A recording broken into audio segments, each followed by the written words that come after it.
The device that I have tells a story. It would usually have a plot. If you listened, you would know that I am talking about narrative poetry.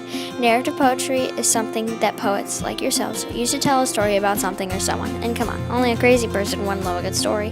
Narrative poetry adds meaning and life to a poem if you were going to write a story. I have read many poems before, and when I did so, I could see that it had meaning and life.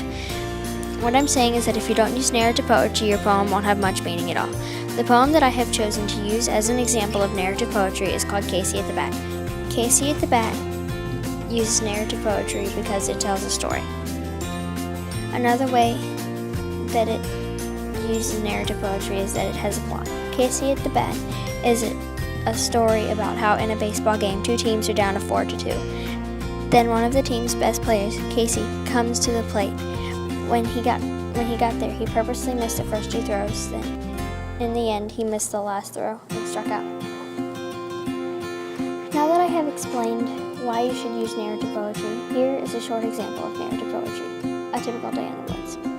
It's fall, the leaves are falling, and there is frost on the ground every time I look around. As I shiver down the steps of the camper, I breathe in the frigid fresh air. My dad calls me from inside the camper. It's time to go into the woods. We both have on our bright orange hoods. As we walk through the woods as quiet as a mouse, I think to myself, it is almost as if we are stalking prey like a wolf. Once we have found a spot in the woods to sit, we listen intently. We listen for deer silently wandering around in the woods. As we listen, I look around as Daddy dozes off into a half-awake, half-asleep nap. While I look, I notice a plant covered in frost glimmering in the bright, bitter cold sunlight of the frigid morning air. After about an hour out there in the cold, we decided it was time to go. On our way out, we still kept a sharp eye out for any deer wandering about. We saw nothing. Every day while I am out wandering around, I realize that I do the same thing, making my day in the woods just a typical day in the woods.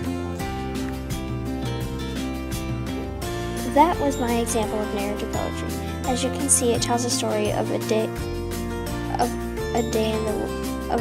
day in the woods every season. Now that you have heard what it does to a poem, you can understand the importance of narrative poetry. That is why I think you should use narrative poetry every time you go to write a poem.